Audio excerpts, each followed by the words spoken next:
Mantap. Nah, malam ini kita sudah kehadiran sang sutradara film nasional. Ada Mas Teguh Santosa. Malam Mas Teguh. Malam. Iya. Sehat ya Mas ya? Alhamdulillah sehat. Alhamdulillah, luar biasa. Iya. Bareng siapa lagi nih Mas Teguh? Nah, ini ada teman-teman saya nih, kameramen sama editor. Wah. Mas kameramen, Om kameramen di tengah. Iya. Siapa Om? Kenalin Om, namanya Om. Iya, saya Taufik. Om Taufik, kameramen, campers.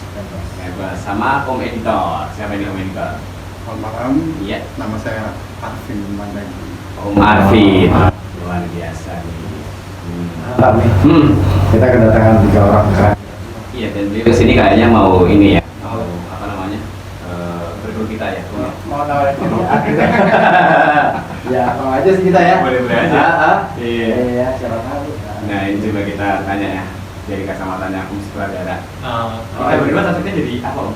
kenapa? Kita berdua cocoknya jadi apa? Kalau dari casingnya kayaknya antagonis ya.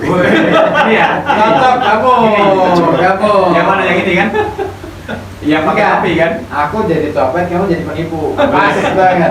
Nah, Nggak apa-apa lah.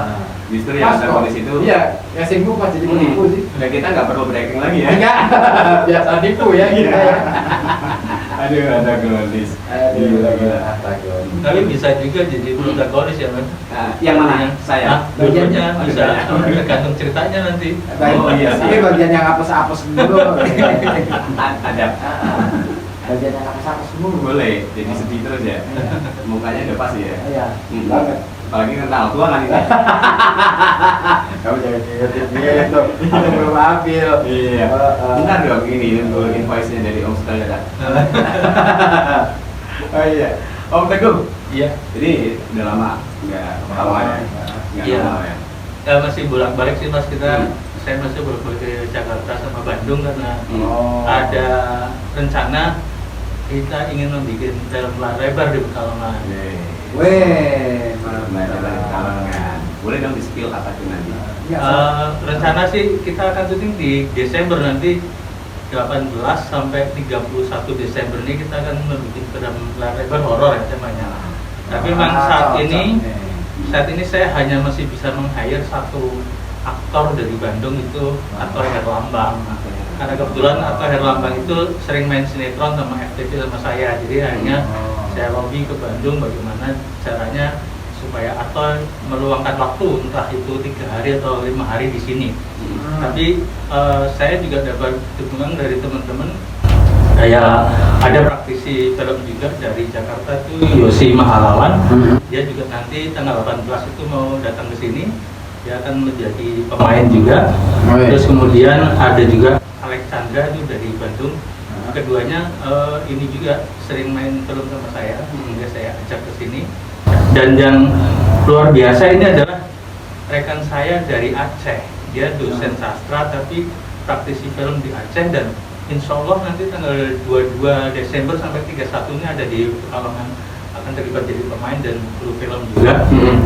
Bahkan insya Allah juga akan membawakan kamera juga yang akan kita pakai karena untuk bikin layar lebar ini kita minimal harus menggunakan 4K. Iya. Oke, terus kemudian nanti harus outputnya di CP. Jadi ketika saya diskusikan sama Pak Taufik sama Pak Arvin, gimana kalau kita bikin DCP pakai 4K, kira-kira device kita kuat nggak, terus kamera kita ada nggak gitu. Pak Taufik kebetulan dia memang kameramen, jadinya lengkap kameranya. Iya.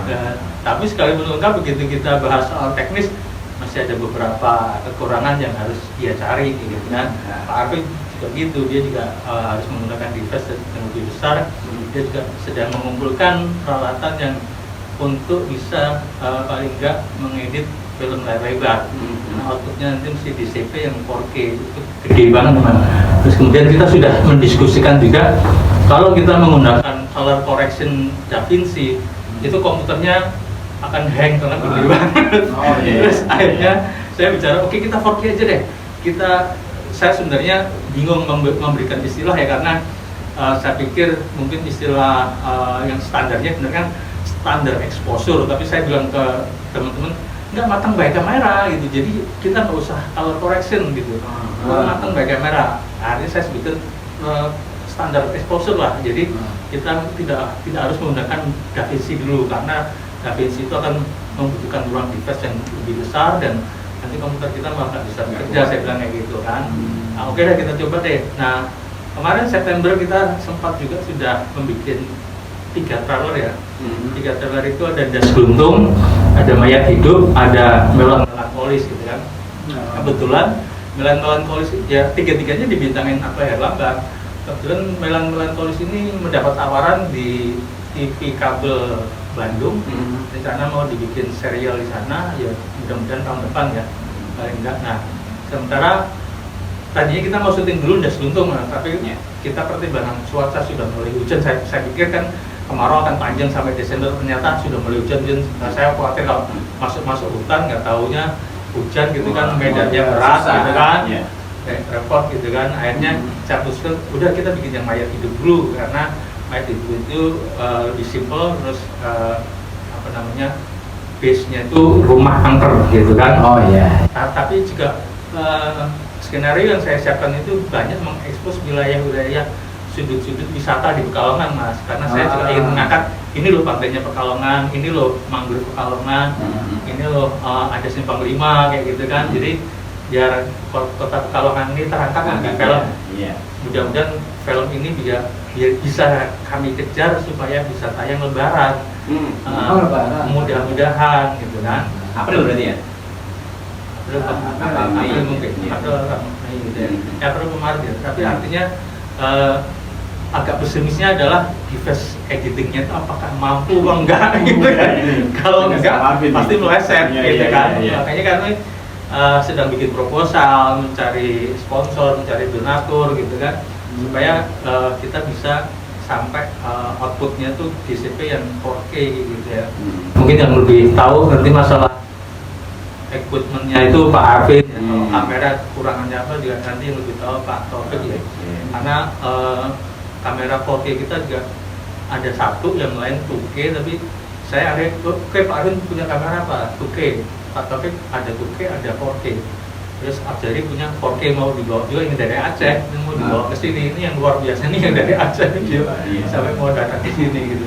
Nah, akhirnya oke deh, pokoknya satu jenis kamera itu satu scene harus selesai gitu.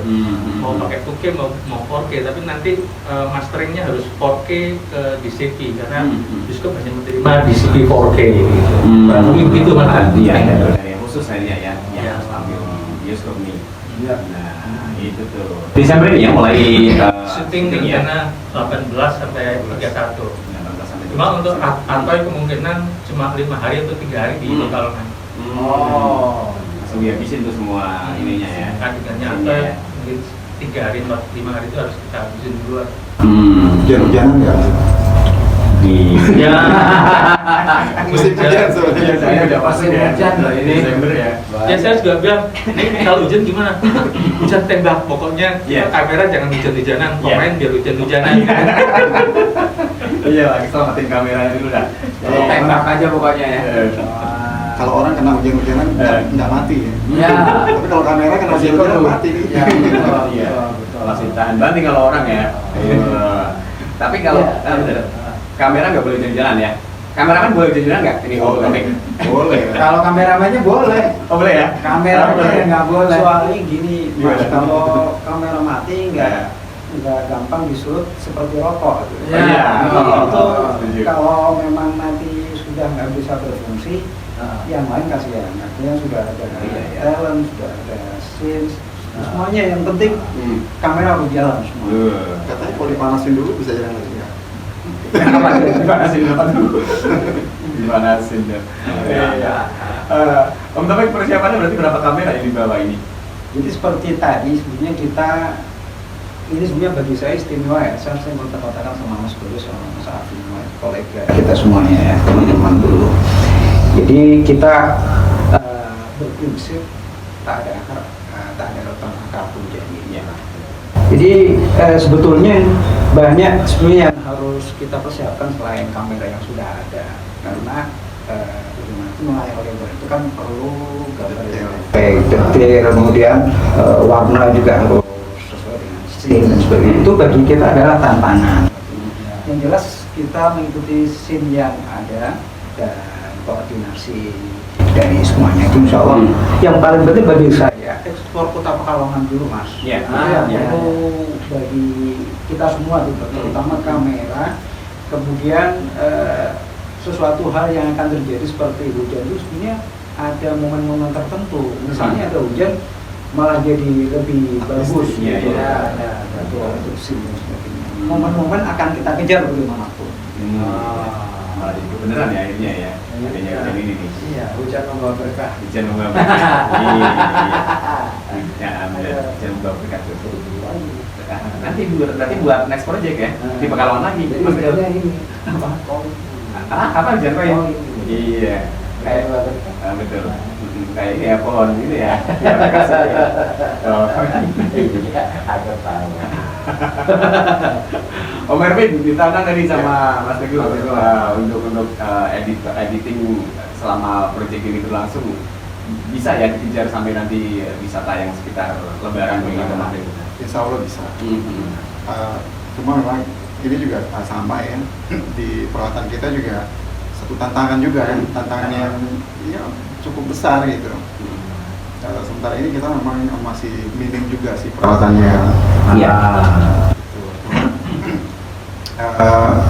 Untuk 4K DCP kita juga perlu usahakan graphic card yang terbaru gitu kan.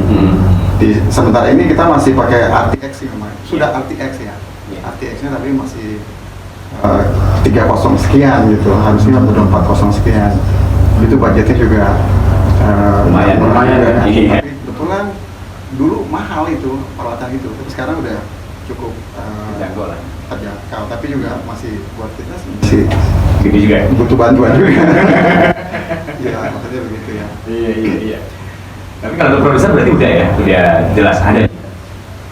Ini jadi apa ya, produsernya ini bisa dikatakan dia tidak mau disebutkan dulu gitu. Dia pengen lihat, lu bisa nggak pada bikin film di Pekalongan?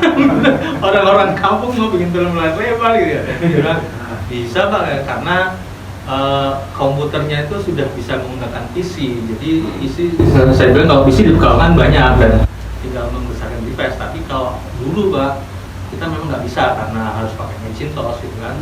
Harus pakai Macintosh, yang Macintosh satu jarang yang punya Macintosh, dan device yang Macintosh juga harus gede itu. Sudah gitu, wah itu tidak memungkinkan banget, sehingga begitu saya konsultasi sama Pak Arin bisa nggak kita bikin DCP 4K? Kita sempat berantem juga ya. Iya, sering sama Pak Arin, saya paling sering. Udah, nggak usah pakai DaVinci, saya bilang gitu. Dia bilang, enggak, asik loh, ini kita bisa kalau begini-gini.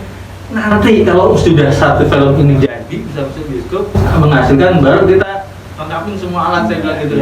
Ini pakai yang ada dulu deh gitu kan. Kita masih sangat terbatas, artis saja saya baru bisa meng-hire atau yang lambang gitu kan.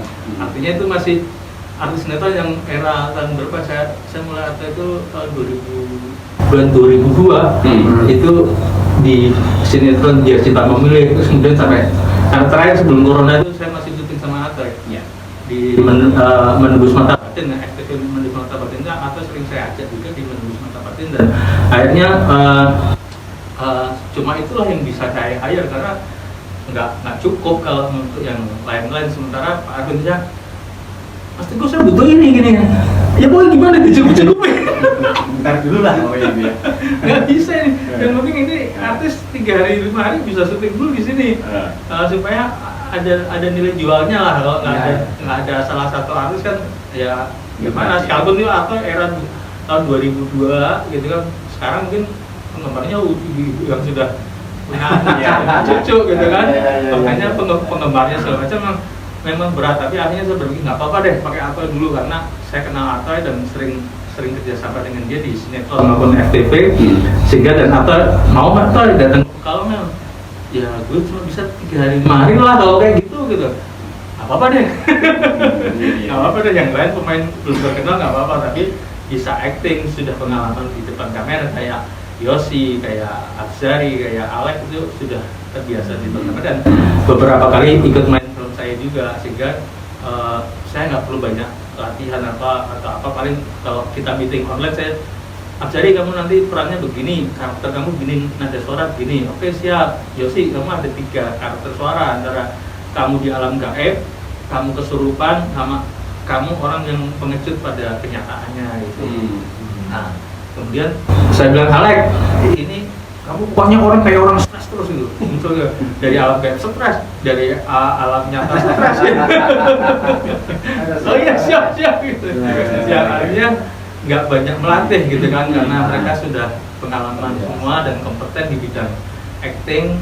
Kemudian ada juga pemain dari Pekalongan ya, kebetulan sering main juga, itu kebetulan keponakan saya sendiri di Zulfa itu, dan beberapa kali main film pendek saya juga kaget, nah anak kok bisa main film ternyata.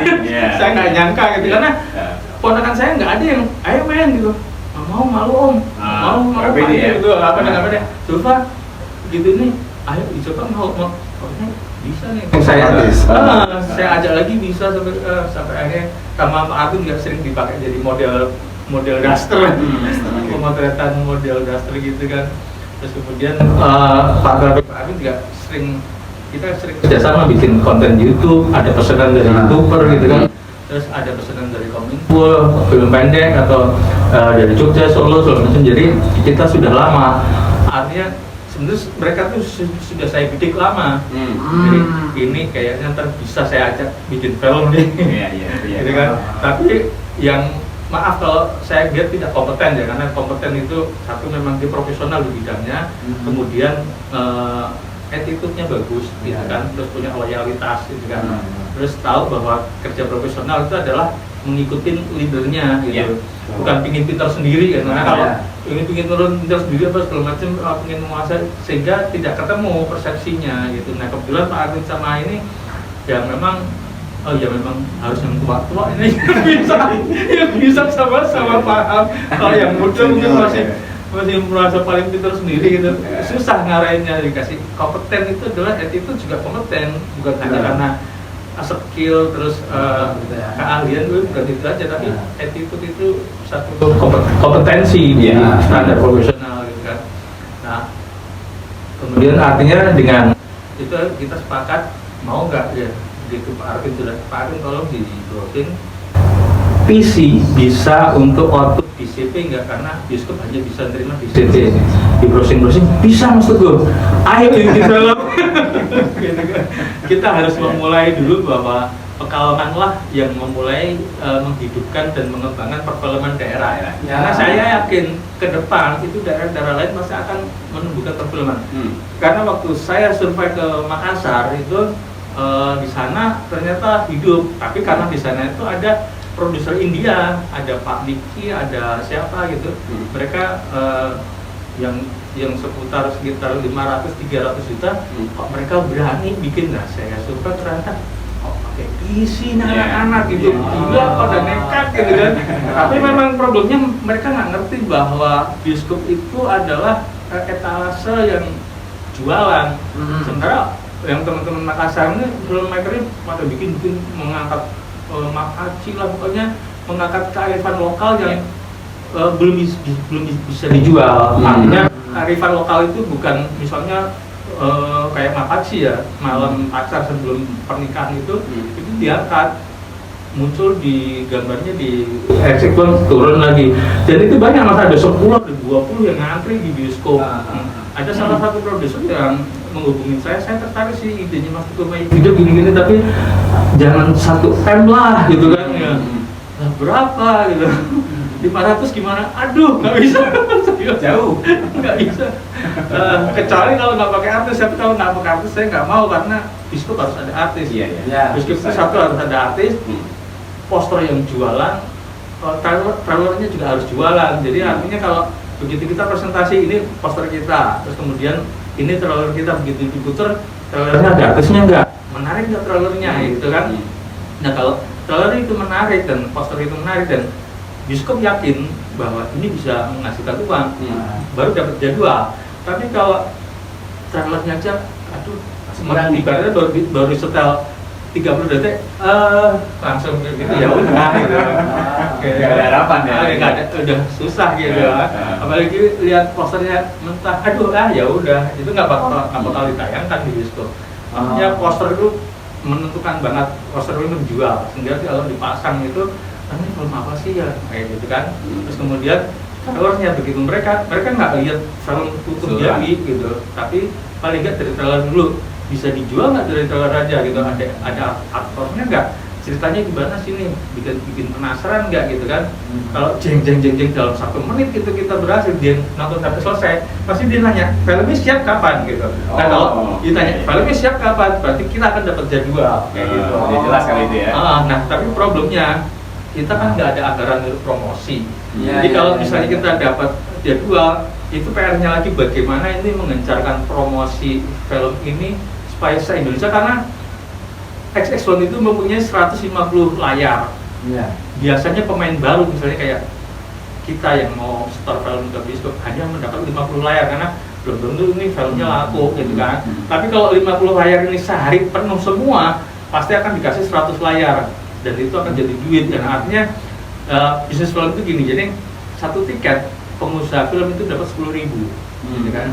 10.000. Tapi saya ngomong sama teman-teman, kalau kita di YouTube 10.000 penonton, kita mungkin baru dapat $10 gitu. Ya. Di bioskop kita 10.000 penonton kali 10.000 rupiah, Iya. itu udah 100 juta. 100 juta di Kalongan itu bisa bikin film lagi, saya bilang gitu. Iya. Panggil artis satu yang kira-kira 50 juta mau, 50 juta buat syuting, kita masih bisa bikin film lagi dan kita masih bisa beli beras. Ya. Masih ada sisa Nah, nih. Gitu. tapi, nah apalagi kalau dalam 1 hari kita katakanlah dapat 50.000 penonton, Nah, kali 10.000 itu udah 500 juta. 500 juta, gede banget kan, artinya wah ini dengan modal 50 jutaan untuk artis datangin ke Pekalongan bisa jadi 500 juta, kenapa enggak kayak gitu kan. Artinya makanya ini kita sebenarnya masih membutuhkan tim yang memang bisa sejalan sama kita, paling nggak di marketing sama mencari sponsor. Karena kalau nyari sponsor kita cuma nyebar proposal juga buat saya percuma. Jadi harus ada yang kenal, kemudian ini loh bisnisnya. Misalnya katakanlah bagaimana mengembalikan modal 500 juta. Saya bilang 500 juta itu akan kembali dengan 50.000 penonton dalam 1 hari gitu. 50 bioskop itu kalau masing-masing dapat 1.000 penonton, berarti kan kalau 50 bioskop 50.000. 50 artinya 500 juta itu sudah pasti balik dalam 1 hari gitu kan. Apalagi kalau film kita itu plottingnya itu tidak jenuh, harus pace-nya tuh scene by scene harus kita ukur banget supaya penonton tuh ibaratnya mau kencing aja, aduh lagi seru ya gitu. Nah itu yang saya terapkan di skenario saya, itu artinya scene by scene memang saya ukur, jangan sampai di penonton pergi kencing karena filmnya kebanyakan ngomong, ngemintorin sendiri gitu, enggak gitu. Pokoknya ini jeng penasaran, sampai terakhir anjing ternyata ceritanya begitu kayak. Iya. Nah itu yang kita mau desain gitu kan. Kalau Pak Arvin, Pak Arvin kemarin sempat ributin, lu nggak pakai storyboard, apaan mesti pakai storyboard gitu? Mau syuting tahun depan, saya bilang gitu, satu storyboard misalnya ada minimal 10 gambar sampai 20 gambar, itu 1 hari orang gambar nggak selesai. Sekarang dihitung kalau misalnya kita ada 100 scene, sekarang dia 100 hari gitu, 100 hari itu udah 3 bulan, 4 bulan lebih, bisa 4 bulan lah itu storyboard selesai. Terus kemudian habis story, lalu kita membahas satu-satu itu 4 bulan lah. Kalau kayak gitu kita nggak bisa bergerak cepat karena ini mumpung ada waktu, teman-teman juga ada waktu. Saya bilang sampai kadang Pak Arvin kalau berdebat segala macam, udah gini Pak Arvin itu kayak Nabi Musa, saya Nabi Khidir. Jadi ikutin saja lah, jangan banyak tanya. Saya Kemarin pas reading ya, reading online itu juga sangat membantu. Jadi kita bisa ikut giveaway juga kan. Nah, ini skenario udah jadi. Iya, masih 50%. Tapi artinya Pak Taufik sama Pak Arvin itu, saya kan kebetulan ketua Korda KFT Pekalongan, jadi saya mengadakan workshop skenario, workshop acting film segala macam gitu kan. dan itu saya gratiskan karena tujuan saya ada menyaring beberapa orang yang kompeten untuk saya libatkan di film. Nah kemudian dengan workshop skenario itu kan sebenarnya Pak Taufik maupun Pak Arvin saya libatkan, jadi tahu bahwa skenario itu adalah bahasa visual sehingga deskripsinya tuh benar-benar deskripsi kamera bergerak, terus kemudian framing seperti misalnya saya bilang Pak Arvin kalau misalnya di skenario kaki Atai melangkah memasuki sungai berbatu, pasti shotnya kaki lah, nggak mungkin shotnya wajahnya Atai, saya bilang gitu. Jadi deskripsi visual di skenario itu udah jelas Pak Arvin, tidak perlu dibikin storyboard, sebenarnya sudah tahu gitu kan, kecuali kalau yang nulis orang yang belum paham soal film gitu. Saya bilang kan Pak Arvin saya libatkan sama Pak Taufik di workshop skenario supaya penjelasan dari Pak Erik, tutor kita semua itu waktu itu menjelaskan bahwa deskripsi di dalam skenario itu harus deskripsi visual. Misalnya matanya merah melelehkan air mata, itu pasti shotnya di mata, nggak mungkin di bibir, nggak mungkin di mana-mana gitu. Jadi deskripsi itu harus detail ya. Kalimat per kalimat itu udah menggambarkan semua. Terus kemudian di ruangan itu apa yang penting, misalnya properti atau artefak atau apa yang penting di dalam cerita itu. Kalau yang nggak penting misalnya ya itu nggak perlu disebutin gitu. Nah makanya kan saya bilang udah kamu baca pelan-pelan deh, kamu hayati. Di situ kadang ada close kaki, close telinga, close mulut kayak gitu. Saya sebutin, jadi langsung dibayangin aja gitu. Sekarang saya tanya, kamu pernah baca ending Irun atau Afid? Hah? Kenapa emang?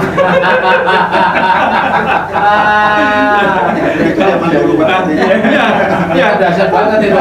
Kan ini, maksudnya, oh itu saya punya koleksi kan? Kalau punya koleksi kan berarti ketika membaca ya ending Irun itu ada visual kan? Nah begitulah skenario terhadap film itu terhadap nanti visualnya. Cuma bedanya kalau novel itu visualnya macam-macam gitu. Dia punya ini ya, peluang untuk di. Ini cantiknya Pak Arvin beda sama cantiknya Pak Taufik gitu ya. Nah tapi kalau di skenario itu harus jelas, misalnya wanita ini cantik, hitam manis, giginya seperti timun. Nah itu udah nyari artis harus seperti itu kayak gitu kan. Nah jadi artinya sampai sedekat itu ada tai lalatnya segala macam. Nah paling enggak itu untuk gambarnya kenapa harus giginya seperti timun, kenapa hitam manis kayak gitu kan, karena ada. Jadi unsur visual itu multidimension, tidak hanya karena itu manis itu karena supaya artisnya itu manis, karena ada makna di balik itu manis itu, ada makna di balik gigi seperti biji timun itu. Jadi semua di film itu serba multidimensi makna kayak gitu. Tapi kalau untuk penonton biasa sih itu nggak tahu lah ya. Tapi kalau kita punya disiplin membuat film yang bisa dipahami penonton awam, tapi juga kalau ditonton sama juri dia tahu masalah film gitu kan, oh ini punya makna ganda gitu. Nah makanya kadang misalnya kayak film Gladiator, kalau itu perang apa segala macam kan itu ada dimensi-dimensi yang muatannya dalam gitu kan, maupun itu artistiknya maupun itu karakter bentuk wajahnya, kostum segala macam itu berbunyi semuanya. Itu kalau sutradaranya memang bisa mengarahkan seperti itu. Kayak Titanic kenapa filmnya laku tapi menang Oscar ya karena dia punya dimensi-dimensi yang multi-dimensi, multi pengertian, multi makna segala macam, ada simbolik atau apa segala macam di balik itu sehingga dia bisa menang Oscar, penontonnya banyak gitu. Nah makanya saya belajar dari film-film itu, saya juga bikin film yang insya Allah bisa laku dan secara artistik bagus gitu, tapi dengan segala keterbatasan yang ada di Pekalongan. Karena artinya misalnya untuk setting film kayak misalnya punya Hanung, saya pernah mengikuti jadi co-directornya Hanung di Rudy Habibie. Waktu itu settingnya ada di Jogja, Solo, dan Jakarta dan Jerman. Nah kemudian ada gudang itu di tempat pabrik gula, cuma kosong aja segala macam. Tapi Hanung lihat ini saya ingin jadi kontrakannya kontrakan di Jerman. Itu sama penataan harusnya di setting kayak di Jerman gitu kan. Habisnya kayak bikin rumah mas 100 juta gitu. Oh iya.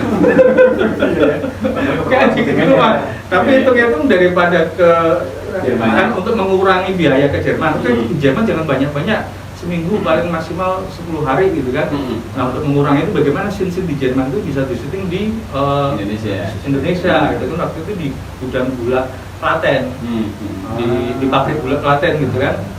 Nah di situ kosong, benar-benar kayak buat gudang, buat sampah segala macam, terus kami cuma gitu. Saya ingin ini jadi kosnya itu yang baru dia bibi di Jerman, sama si ini udah disetting tuh, kursi-kursinya kayak di Jerman, apa segala macam kayak di Jerman. Dan bisa habis berapa ini saya tanya ke penata sini, 100 juta tuh gitu. Hah, 100 juta? Itu yang cuma dipakai syuting 2 hari. Cuma 2 hari di syuting 2 hari. Baru 2 hari aja ya. 100 juta. Iya. Itu tuh 2 hari gitu. Itu kalau orang kita buang duit 100 juta 2 hari. Ya beneran tadi satu bikin rumah aja mendingan. Satu film sendiri. Iya kan? Bisa jadi satu film lagi. Makanya kan kayak biayanya film-film Hanum itu bisa minimal 20M, minimal 10M gitu. Minimal dia hanya menerima project yang 10M. Dia di bawah itu dia nggak bakal mau. Makanya kayak Rudy Habibie itu habis sekitar 20M kan. Ya karena kadang setting ini dibangun, setting ini dibangun, setting ini dibangun, belum dikasih efek dan segala macam. Itu yang bikin syuting film itu mahal seperti itu. Tapi memang dampaknya memang bagus. Misalnya Hanum kan pakai artis-artis yang atas lah, ada Reza, ada siapa gitu kan. Nah sehingga dengan artis itu sendiri dalam satu hari bisa 200.000 penonton sampai 300.000 penonton. Ini berarti 10.000 kali 300.000 itu 3 miliar dalam satu hari. Wah, iya. Dalam seminggu itu udah nutup lah ya. Sekitar 5 juta penonton. 5 juta penonton kali 10.000, 50 miliar kan. Lebih ya. Iya. Jadi bisnis film itu sebenarnya seperti kita main judi lah. Lu mau untung pada hari itu untung gitu kan, mau rugi pada hari itu rugi. Tapi bisnis film itu tidak hanya kita bikin film di bioskop, kita paling enggak itu setelah tayang di bioskop itu paling enggak 1 tahun atau maksimal 2 tahun baru boleh dijual ke televisi. Dijual ke televisi nasional itu sekitar 200 jutaan lah gitu kan.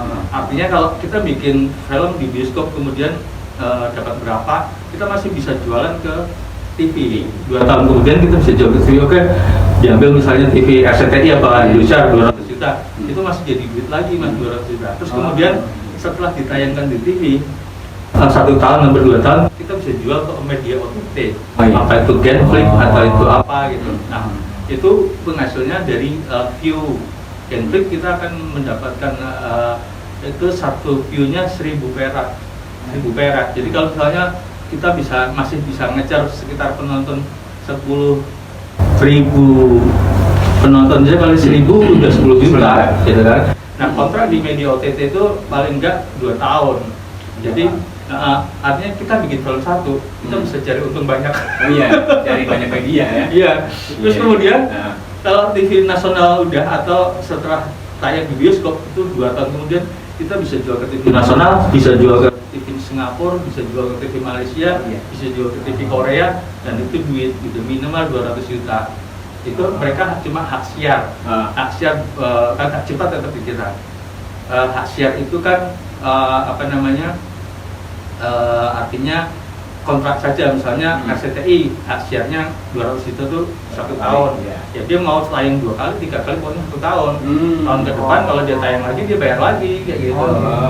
Ke TV Singapura, Malaysia itu segala macam juga. Dia cuma hak siar 200 juta itu cuma hak siar 1 tahun gitu. Ada kontraknya. Ada kontraknya, mau tayang 4 kali, 5 kali pokoknya 1 tahun selesai gitu. Nah itulah enaknya kalau kita bikin film duluan misalnya daripada bikin sinetron. Kalau sinetron itu sudah kita harus setor 13 episode gitu kan. Kemudian bayarannya TV itu tergantung. Kalau sinetron kita viral itu baru langsung selesai tayang bayar selesai. Tapi kalau nggak viral 13 ini nggak dibayar dulu. Entar dulu berarti. Entar dulu. Enggak, resiko ya. Iya, tidak dibayar dulu. Makanya kadang ada sistem pemain atau sutradara yang dikasbon sama production sama sama PH-nya lah. PH-nya, ya. Artinya, oke, lu bayar dulu separuh ya, nanti nunggu ini, tapi lu main terus nih. Jadi dibujuknya begitu. Tapi seperti itulah ya. bermain di sinetron atau FTV seperti itu. Karena kalau nggak viral ya udah lu nggak lagi bayar cash, lu bayar separuh gitu. Tapi ikut lagi, tapi bayar separuh lagi kayak gitu. Tapi kalau bikin film tuh bisa jual ke sini, bisa jual ke sini kayak gitu. Makanya saya berpikirnya, udah daripada kita bikin yang lain, bikin film aja Bismillah. Gitu. Iya sih. Ya meskipun sama-sama ada taruhannya ya. Iya. Menarik nih ya. Ada niatan buat bikin film? Kamu? Belum. Gede resikonya. Tapi ini ikut aja deh, ikut nanti. boleh. Nanti ikut Mas Teguh ya. Iya, Kamu boleh sih. Boleh. Iya, asal ingat aja ya. Jadi bintang tamu. Hiburan nggak apa-apa lah. Ya. Ya bikin belajar sih. Iya sih. Ya sama halnya malam hari ini ngobrol sama Mas Teguh, sama Om Arvin, sama Om Taufik juga kita akhirnya dapat ilmu baru lagi tentang perfilman ya. Iya, bahwa ternyata bisnis film ya kalau bagi orang awam seribet itu ya cara ngitungnya gitu. Iya, sedetail itu. Iya, gitu karena ya. kan orang kan nggak ngerti Prosesnya. gimana caranya ngitungnya gitu kan. Iya. Gimana caranya bisa dapat uang segitu untuk modal awal. Nah, itu. Susah nggak sih meyakinkan sama klien gitu. klien kayak gitu? Mas Teguh? Ya sebenarnya susah enggak ya, artinya untuk meyakinkan klien itu bahwa paling enggak kita punya treatment, karena saya punya trailer kan, ini trailernya begini, saya kasih lihat dulu. Kemudian orang biasanya pernah, karena waktu saya teleponan juga saya bilang kan yang begitu disebutin judul itu yang tertarik mayat hidup kayak gitu. Kenapa mayat hidup? Judulnya itu sudah bikin penasaran ceritanya kayak apa, terus lihat trailernya juga seperti itu. Oh berarti ini bisa ya gitu ya. Bisa, artinya ada orang lain yang mempunyai asumsi seperti itu. Artinya wah ini berarti punya kans ini, punya kans untuk bisa masuk ke bioskop gitu. Terus kemudian saya bilang sama teman-teman, kalau kita serahkan mayat hidup ini ke investor atau produser secara total, kita kan nggak dapat apa-apa. Artinya nggak dapat royalti. Misalnya kita kontrak misalnya bayar 300 juta, udah kita cuma dapat bayaran itu doang. Cuma segitu aja ya? Nggak punya akun. Saya bilang, apa susahnya sih kita cari misalnya untuk meng-hire satu artis aja atau aktor gitu kan, meng-hire batang kalangan, kemudian kalau kita mau untung, ya untung kita bagi. Saya malah bilang gini, kita gini deh, kita harus punya cita-cita dulu yang besar. Karena dengan cita-cita yang besar itu kita punya semangat. Ya, cita-cita apa mesti dulu? Gini, saya sih bermimpi ya, kita naik haji bareng-bareng. Itu jadi poin saya. Kita naik haji bareng-bareng, kita ingin ziarah ke makam-makam nabi-nabi gitu. Dan itu butuh duit gede. Makanya bagaimana kita dapat duit yang gede? Bukan nyupang, tapi bukan nyupang, tapi bikin film. Bikin film itu bagaimana kita bikin film supaya dalam satu hari kita dapat 100.000 penonton. 100.000 penonton kali 10.000 itu 1 M. Nah itu bisa untuk naik haji bareng-bareng saya bilang gitu. Bisa itu. Gitu kan. Jadi gambarannya seperti itu. Pekalongan Mas Teguh. Iya. Dia dengar banyak orang Pekalongan. Jadi biasanya didoain juga kan. Amin. Bisa berhasil nih. Amin. Saya. Iya. Jadi berdua juga mendoakan nih. Jadi saya bilang, oke lah, mending kita bikin sendiri daripada ntar 300 juta nih. Habis itu dia dapat 10 M, dapat 5 M, ya kita nggak dapat lagi. Kita sudah di kontrak tanda tangan cuma kerja ibaratnya kayak gitu. Nah kita kalau kerja terus ngerasain kita kapan mau beli mobil, kapan mau beli rumah lagi yang bagus gitu. Terus saya bilang kita sudah harus mulai berpikir hasil itu untuk kita semua kan gitu. Ayolah kita berkongsi, saya bilang kolaborasi lah, Pak Arvin ada editing, Pak Arvin ada kamera, saya ada cerita, saya bisa nyutradarain, terus kemudian apa namanya, saya punya relasi pemain-pemain gitu kan, terus kemudian saya punya relasi untuk bikin artistik, jadi kenapa nggak kita gabungin aja gitu, tinggal mikirin aktornya satu aja, kita tulis di poster itu masih ya paling nggak masih bisa kita jual. Kemudian ada juga waktu meeting online yang bilang, Mas Teguh itu di Sijin nggak ada artisnya, penontonnya banyak juga ya kan. Oh berarti tambah yakin nih kita ada Atta Herlambang, tambah yakin nih gitu kan, karena Atta sangat mendukung gitu kan, sehingga akhirnya oke lah kita bismillah. Saya bilang, kalian harus punya impian yang gede, kalau nggak punya impian gede kalian nggak semangat ya gitu kan. Bagaimana caranya kalau ini sukses, saya bilang ke teman-teman, kalau ini sukses pokoknya duitnya untuk naik haji dulu, nggak pernah ada yang minta duit selain itu naik haji. Nih, apa ya bagus bener. Ada cerita mulia pasti wujud insyaallah lah ya. Iya. Amin amin amin. Iya sih. Ya, boleh. Ini sesuatu yang asik nih di Pekalongan lagi. Iya iya iya. Karena kan Sopranos. Sepranas ini. Ya, selama ini kan banyak nih teman-teman yang pada bikin film dan ini kan. Nah ini kalau misalkan ini terjadi di Pekalongan, wah itu seru tuh. Iya, film bioskop. Pengen nonton ini. Apa ya, momentum yang luar biasa ini. Kalau Mas Teguh sendiri kan udah sering lah ya bikin film di Pekalongan seperti itu. Kalau untuk Om Taufik, Om Martin baru kali ini atau emang sebelumnya sudah pernah nih bikin film di Pekalongan juga? Saya dulu ya. Nggak boleh. Ya, jadi gini, saya tuh udah berteman lama sama beliau. Hmm. Saya masih ingat beberapa tahun yang lalu dia bilang, kamu rajin nonton apa itu terutama film-film seni. Iya. Saya bingung tuh. Bukan film. Ternyata dia milik saya gitu. Oh. Jadi gini, berkembang kemudian terus bergaul. Akhirnya saya paham kalau salah satu kekuatan film itu sebenarnya pada skenario. Iya. Jadi aku baca skenario dia itu, wah mantap ini. Gitu. Iya. Ya, karena sebenarnya jam nonton kita tuh akhirnya lebih banyak daripada kita nyontek sendiri yo. Iya. Nah, saya jadi teringat salah satu inspirasi dia itu tontonlah film-film Tarantino. Nah itu dia pernah bilang coba yang film Pulp Fiction karena memang debut pertama dia Tarantino itu gambarnya gambar sederhana gitu. Kamera juga kamera yang standarnya di bawah gitu. Tapi cerita itu bisa terangkat karena pengambilan shoot dan cerita-cerita yang ada di situ. Jadi saya akhirnya yakin aja yang ada kemampuan kita kembangkan seperti itu. Jadi mungkin nanti ya kekhawatiran kita juga kekhawatiran panjenengan tuh bisa terjawab dengan kesederhanaan dan kesimpulan cerita-cerita yang Jadi diberikan. itu film yang juga bikin kita ribut. Gimana? Ributnya gini, jadi Pak Taufik sama Pak Arvin itu kata kita harus tutup Da Vinci Mas Teguh. Kalau Da Vinci, kalau kita nggak Da Vinci, kita masuk bioskop kita malu. Kata, malu kenapa itu? Gambarnya nggak dikoreksi gimana bagus gitu kan? Terus saya kasih lihat nih Tarantino, Pulp Fiction. Ini syuting pakai Reflex 5. Pada saat itu sampai sekarang atau sebelumnya Hollywood itu syuting pakai Panavision. Panavision itu kamera yang hanya diproduksi di Hollywood, hanya dipakai film-film Hollywood, tidak disewakan, tidak dijual. Itu monopoli banget nasibnya beneran. Tidak disewakan, tidak dijual, jadi dikembangkan sendiri akhirnya untuk membuat film sendiri kayak gitu. Nah Tarantino duitnya nggak cukup gitu kan.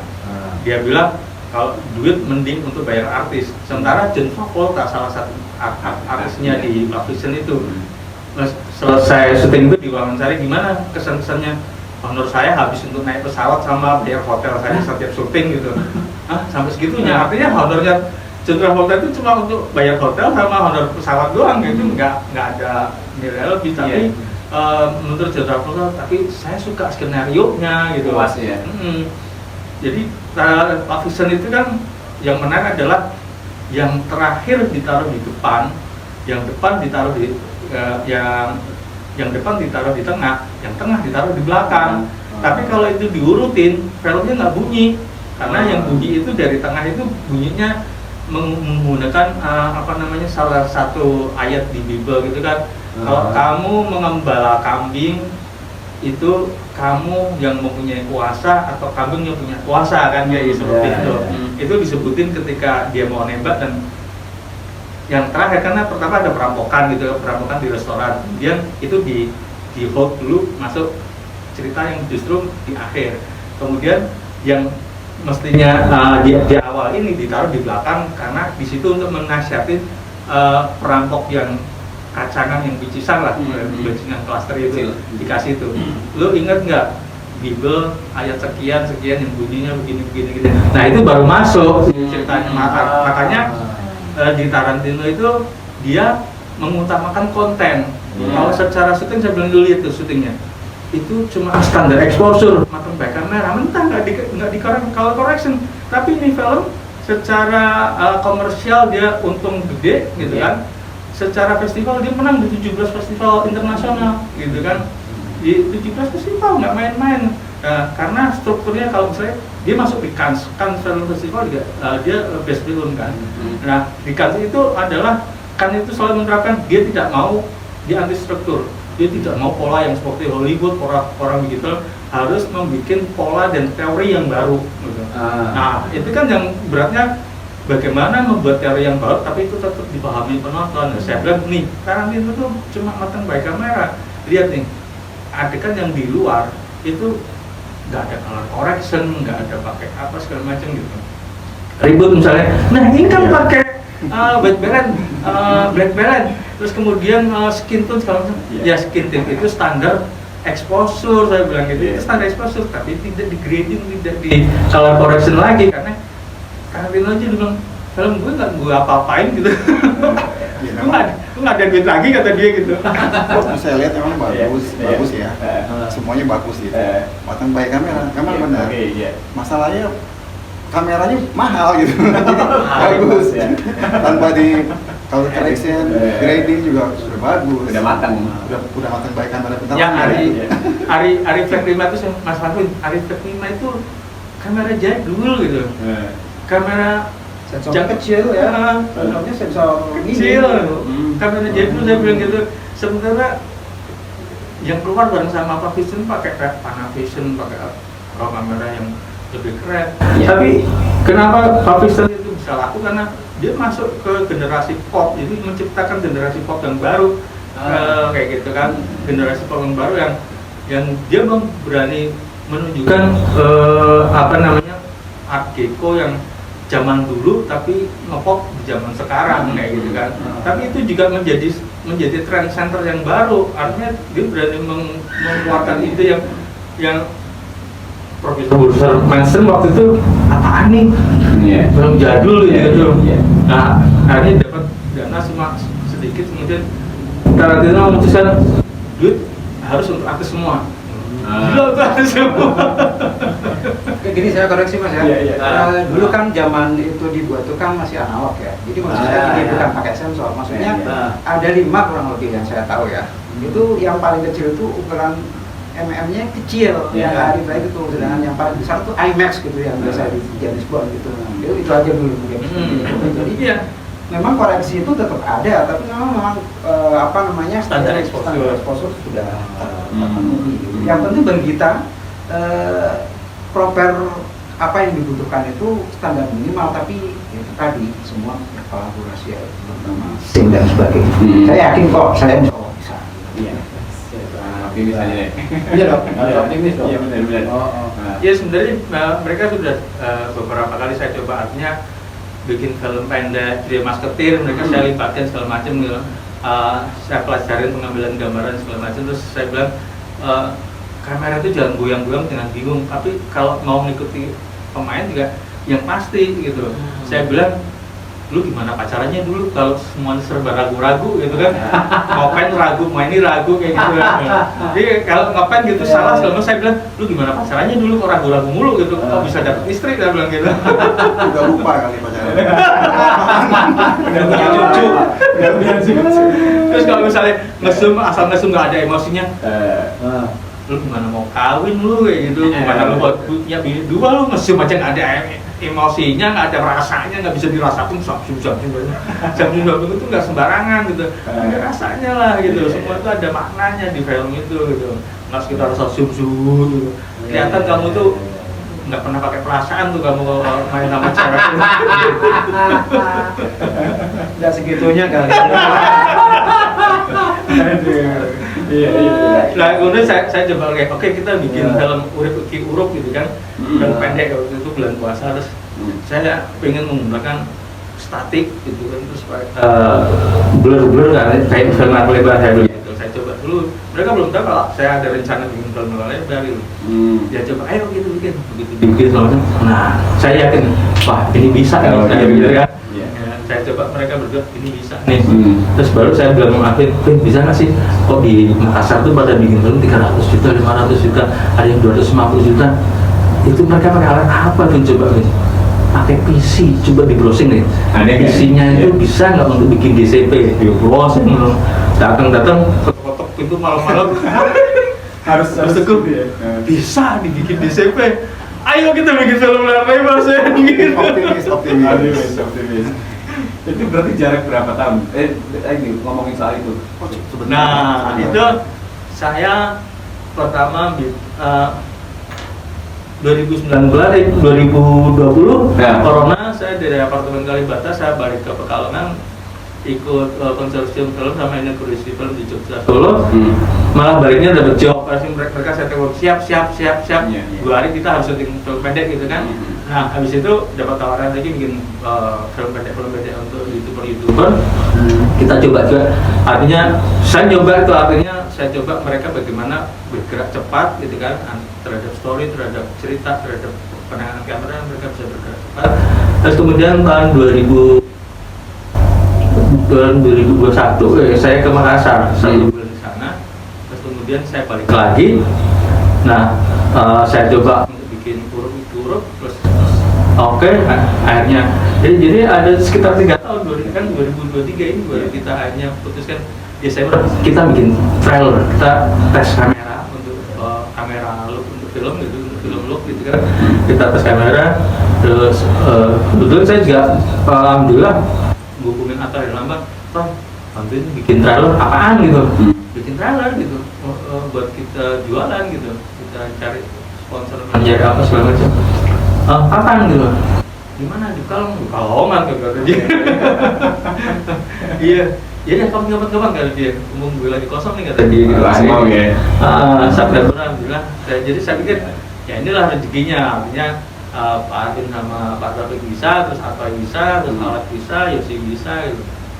Akhirnya proses itu sekitar 3 tahun lah mas ya. Cukup singkat sebenarnya. Iya, 3 tahun gitu. Tapi enak sih, maksudnya gini, udah kolaborasi yang seperti itu karena emang kayak Mas Teguh udah biasa. Sudah chemistry ya. Udah dapat banget. Iya. Sama krunya, sama pemainnya. Ya, butuh banget sih chemistry. Iya sih.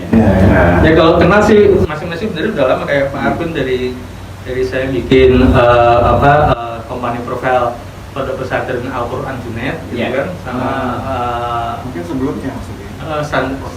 standar kondur Plastin Jasa juga kan kerja sama Pak Arvin. Terus kemudian Silman Harimau Putih juga kalau saat ini tahun 2010. Jadi sudah lama kenal. Pak Arvin juga udah lama, dia teman teater saya. Teater zaman SMA dulu. Jadi artinya chemistry terbangun, kemudian pas ketemu sama-sama tuanya sudah ahli di bidang film. Asik. Iya. Reunian dong. Reunian. Proyek reunian. Iya. Reunian yang membawa berkah. Alhamdulillah. Jadi udah ada niatan buat berangkat haji bareng kan berarti. Iya kan. Nah, itu dia.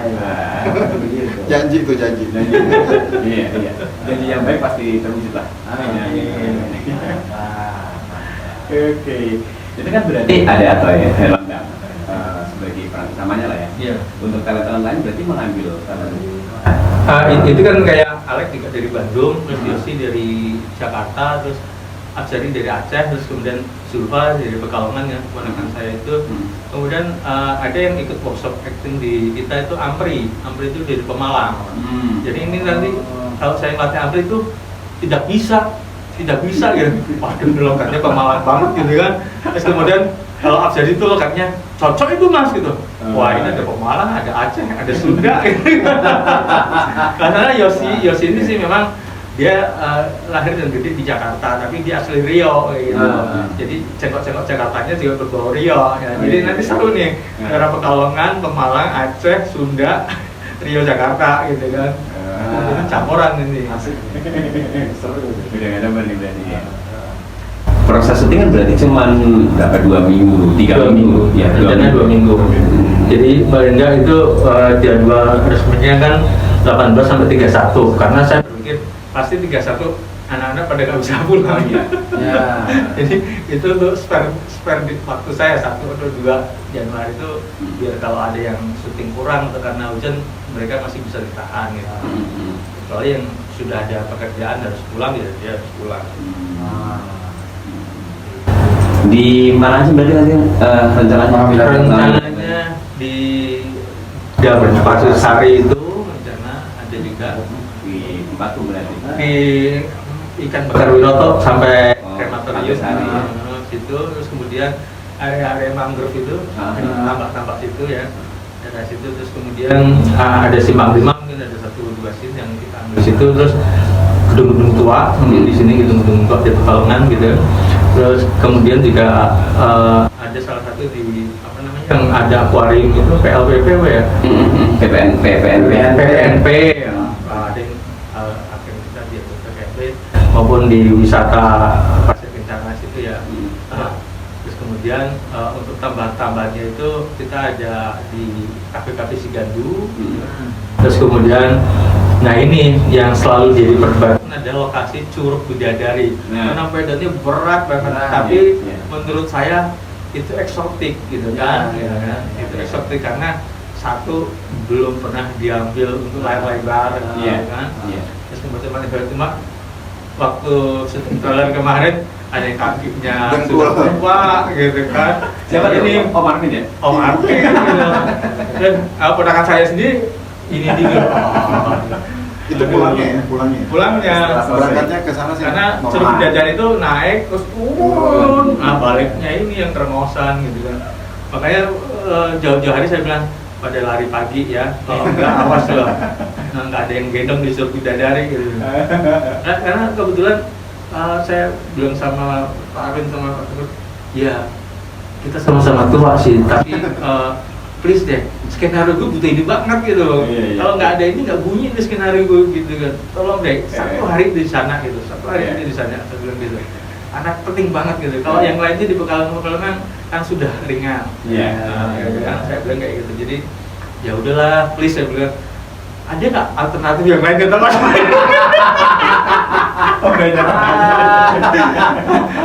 Arvin juga, Arvin kebetulan ada jam tanggal 21, 22, 23. Kalau bisa ke Curug Bidadarinya tanggal 21 sampai 23 aja Mas. Supaya dia nggak ikut. Aduh pinteran ya. Saya bilang, nggak bisa, lu ikut main lu di situ gitu. Iya. Jadi kita banyak berdebat gitu kan, tapi sebenarnya kita sama-sama saling menyayangi. Satu chemistry tadi. Iya. Berarti proses sudah jalan nih ya? Iya. Ini ya. Sejak kapan?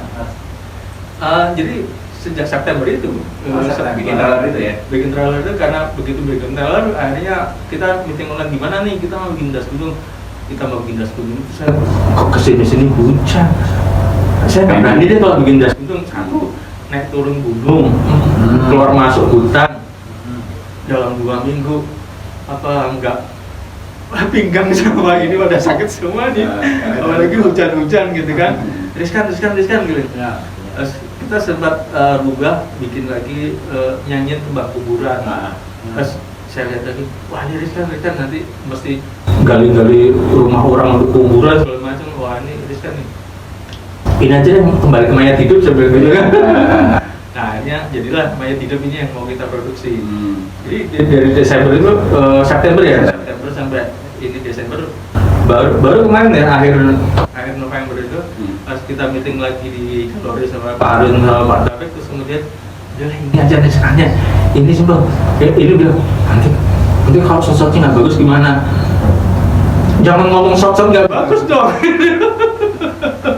Enggak, soalnya lokasinya begini-begini, jangan ngomong begitu. Pokoknya framingnya kayak film yang kita sudah pernah bikin, kayak trailer, kayak urup ya. Ya framing seperti itu semua, tapi akan lebih crazy gitu. Saking miring-miring segala macam karena ini di alam gaib gitu. Jadi saya ingin menampilkan dari awal tuh orang pasti ngeliat yang crazy angle, kemudian wah ini apaan sih kasih ngapain, wah buset ternyata ini membunuhnya, ternyata ini ini di alam gaib, masuk ke alam gaib lagi, terus baru pembunuhannya dikubur di pekarangan, kata orang, kata Yosi, kayak kalau PKI Mas Teguh. Iya, sekarang lupa.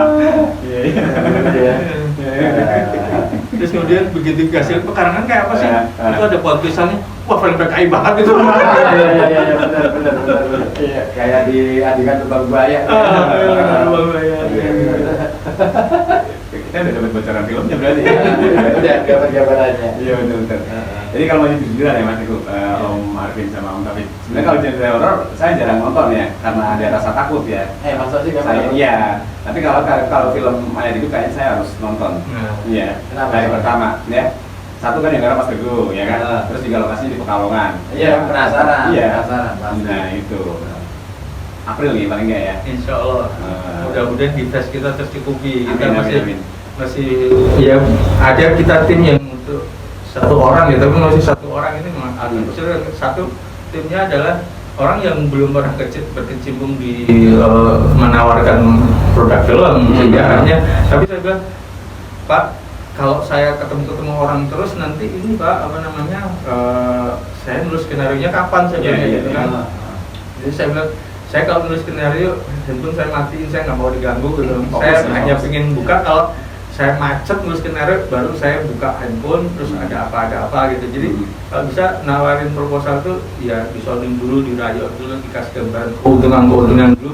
Terus kalau dia mau, dia perlu saya jelaskan dulu, saya datang gitu. Jangan nanti datang karena sudah pengalaman, saya datang kemudian kita belum pernah pengalaman bisnis di film, kita nggak berani gitu. Nah terus saya kasih trik-triknya, gini Pak, lebih dulu datang ke sana silaturahmi, telepon Mas Teguh, adanya investor untuk film Islam, kita ada cerita Islam gitu, mana Mas Teguh, saya kasih senandung hijab. Ada kan kita ada cerita senandung hijab ya umpamanya, atau juga sama rencana si Najwa Shihab ya gitu. Nah akhirnya coba deh ini tawarin, tapi ini harus pakai jilbab Mas, karena ini investornya kiai ustadz gitu. Ya nggak apa-apa, kan Najwa nggak pakai jilbab. Nanti sama Teguh bakal pakai jilbab kan. Dia kan kalau Najwa itu nggak mau pakai jilbab kata dia gitu. Saya bilang nanti kalau sama Teguh mau dia pakai jilbab, saya bilang. Pintar-pintarnya sutradara aja deh. Iya.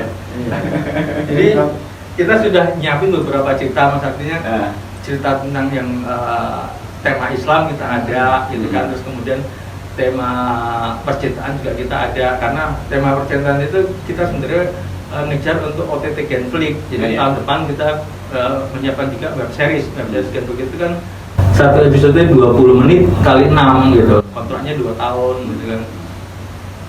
Dan itu juga saya menjelaskan ke tim marketingnya, ini kalau Genflix itu kita kontrak 2 tahun dengan 6 episode itu. Kalau modal katakanlah 50 juta gitu kan, 50 juta itu berapa sih kembalinya kali 1000 kan ya, berarti 50.000 penonton itu udah balik modal. Saya bilang itu 50.000 penonton itu udah balik modal. Nah bagaimana 50.000 itu bisa balik, 50 juta itu bisa balik modal? Nah satu, selain ada artisnya, kita juga harus menggunakan apa namanya kayak Putri Indonesia atau Putri wisata ke daerah kita pakai kayak gitu, sehingga itu punya kan untuk nonton, saya bilang gitu.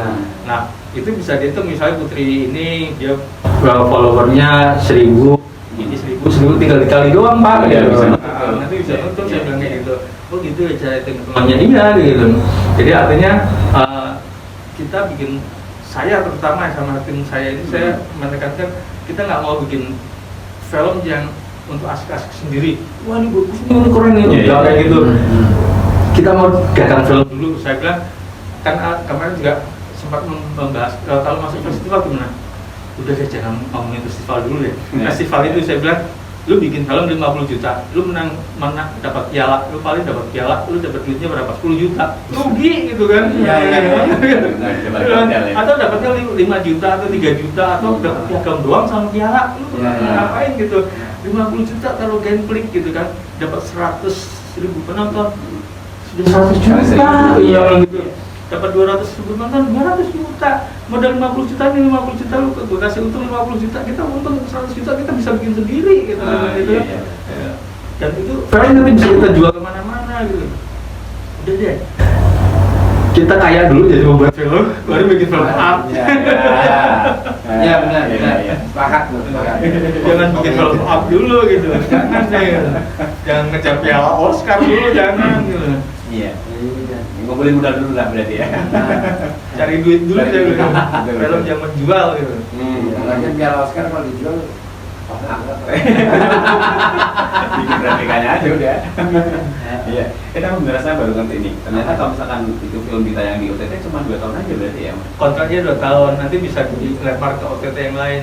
Oh, itu untuk kompetitor ya, bisa juga ya. Jadi dari Genback 2 tahun, Genback selesai. Kalau Genbacknya ini penontonnya banyak, saya kontrak lagi, udah kontrak Tambah lagi, perpanjang lagi. Tapi kalau misalnya penontonnya dikit, ya siapa tahu kita taruh di OTT yang lain bisa Bisa lebih banyak. Ya. Artinya mending kita bisnis film, saya bilang itu jualan film dulu, cari duit di film dulu. Karena apa? Kalau apa namanya itu kita sekali bikin film kita bisa jual, tawarin kemana-mana kayak gitu kan, dengan tahun. Nah sekarang sembari nunggu periode 2 tahun apa kita bisa produksi lagi, kita bisa cari sponsor lagi gitu. Iya. Mungkin cari investor, atau mungkin sekali kita bikin ini, misalnya katakanlah kita bikin Mayat Hidup ini terus kemudian masuk ke bioskop, saya yakin investor gue bikin itu berapa ya, untungnya berapa ya, pasti begitu gitu. Iya. Saya bilang gitu, nanti pasti pada datang, nanti dulu sabar, saya bilang gitu. Sabar, ini dibikin dulu kayak gitu. Pokoknya nih 4K DCP harus sampai dulu saya bilang gitu. Harus dapat mas lah. Iya. ya supaya ketika ada proyek baru lagi kan Itu bisa jadi Profit lagi. Profit lagi. harus dong. Industri film itu industri yang profitable banget. Iya. Ini mereka bertiga ini bisa dibilang tua-tua lagi ya. Makin tua tapi tetap produktif gitu loh. Iya kan? Bahkan kalau misalkan filmnya masih tayang pun nggak terus kemudian nyantai-nyantai, tapi bikin lagi proyek baru lagi. Makanya ini berarti kalau sebelum ini diproduksi untuk Pahit Hidup sudah ada 4 proyek sebenarnya ya? Iya. 4 proyek ya? Iya. Jadi sebenarnya saya juga sudah mulai menulis skenario Das Untung, skenario nyanyian Kembang Kuburan, terus kemudian Senandung Hijab, kemudian ada juga Cinta Indonesia tapi belum saya tulis ya.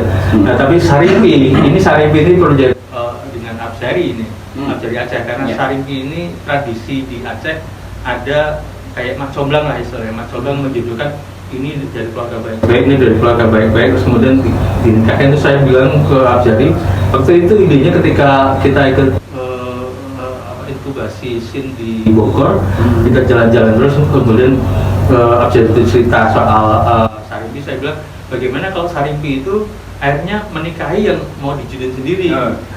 Wah itu berat mas tuh kalau di Aceh gitu, beratnya. Nah sekarang Sarimpi ini orang jujur gitu kan, dia kan orang jujur, orang baik-baik.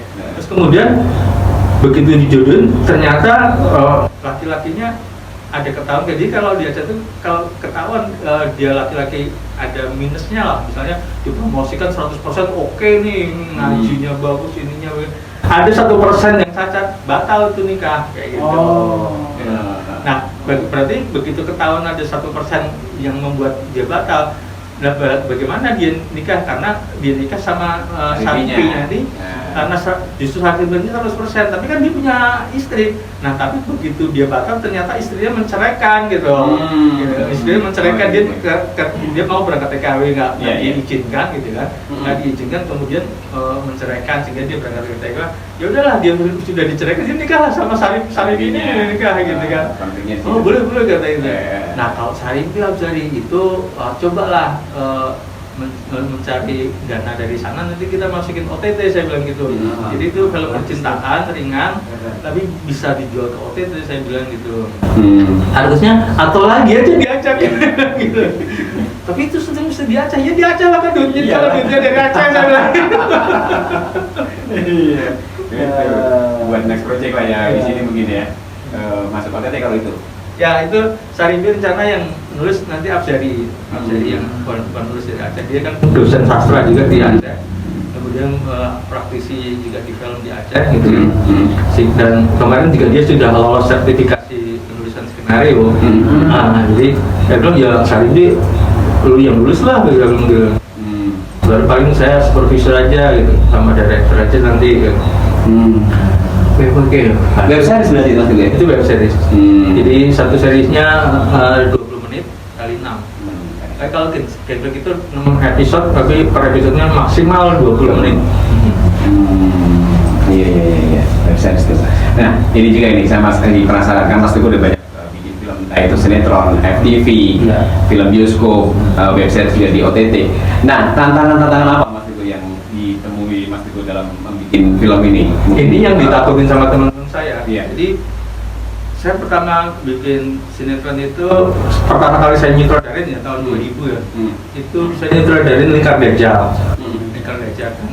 Dan saya termasuk ya mungkin agak sombong kali kalau dibilang saya selalu mau mencari lokasi yang belum pernah disuting sama sutradara lain atau di sinetron yang pernah sering muncul. Kalau dikasih ini aja enggak ini aja enggak.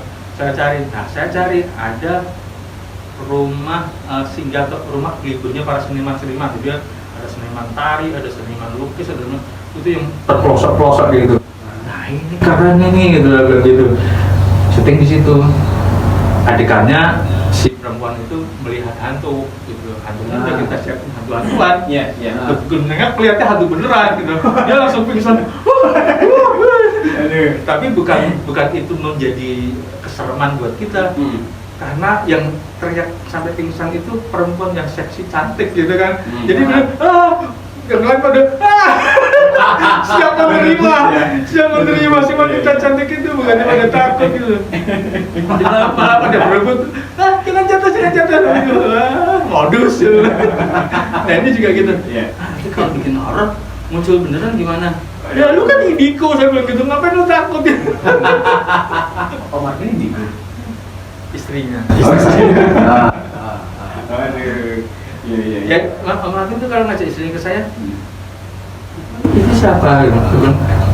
Udah nggak usah ngomongin itu. Iya.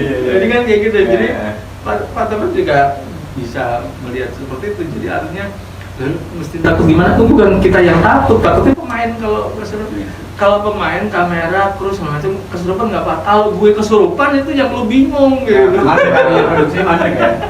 Kalau gue kesurupan itu yang bingung gitu.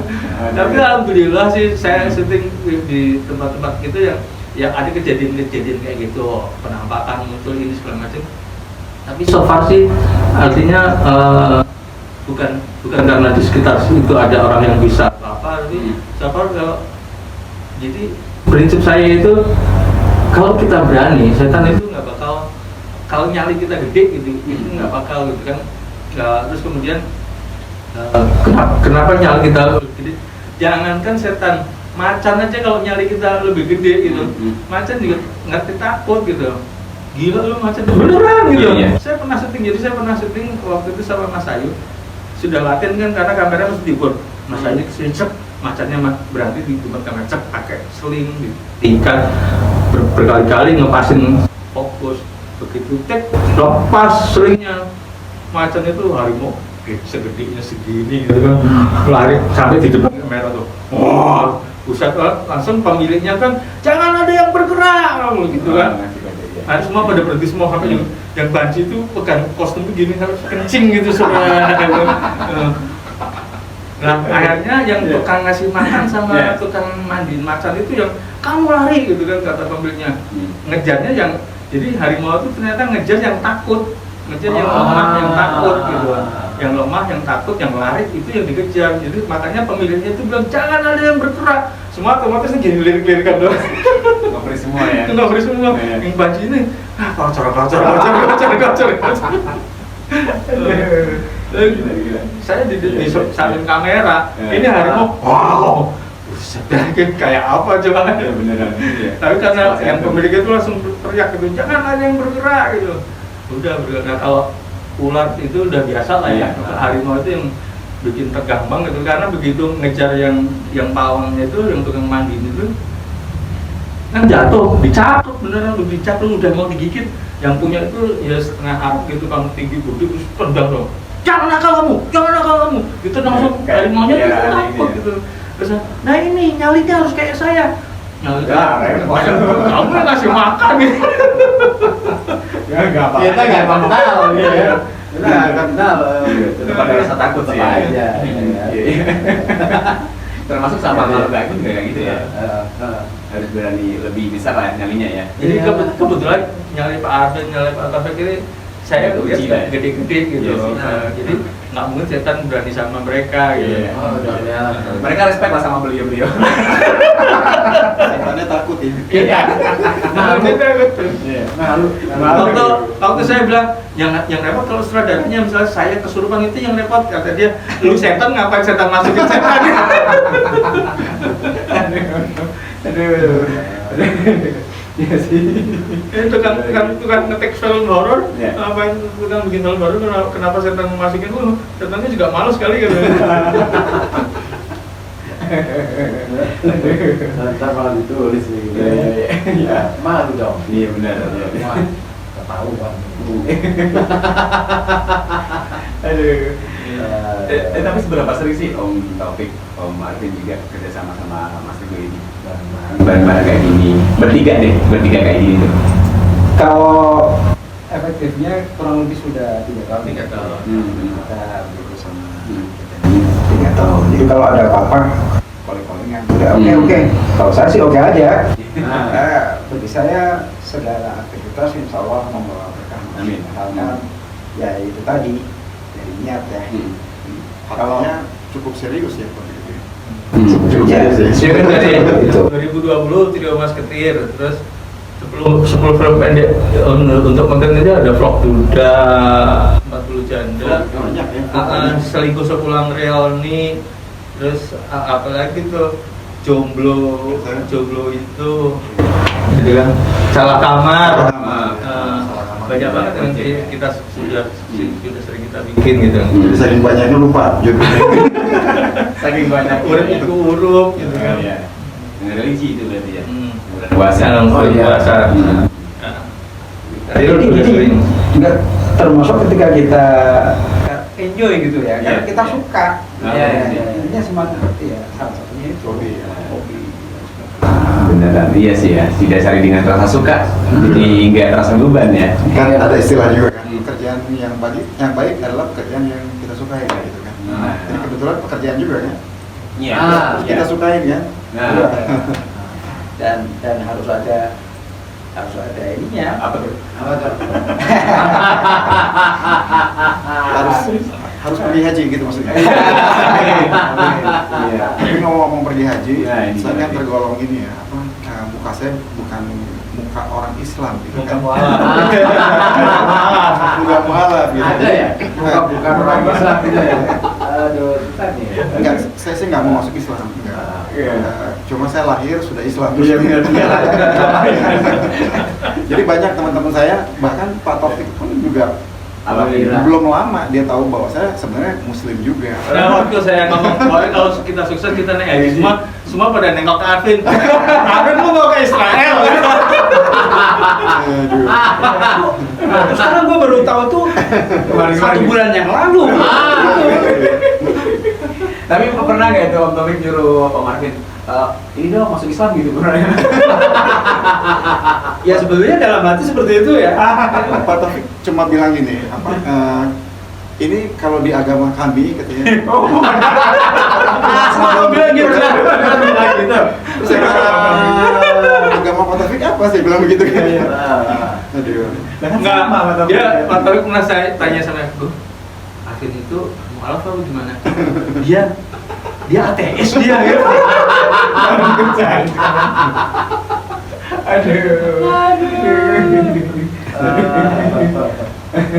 Tapi asik ya, enjoy ya. Artinya Oh iya, enjoy. hal seperti itu kan jadi obrolan yang sudah terbuka gitu kan. Iya. Satu sama lain. Jadi nggak menjadi ketersinggungan gitu. Iya. Sekarang di YouTube juga kan banyak perdebatan agama juga kan sudah mulai bebas sekarang. Jadi juga bagus juga. Iya sih. Udah nggak kayak zaman-zaman dulu lah ya. Oh, iya. Iya. Masih kentang-kentangan dari penjara. Ya, dan nggak penting banget sih menurutku. Dan dia juga nanya, Mas lu nanti ikut main loh.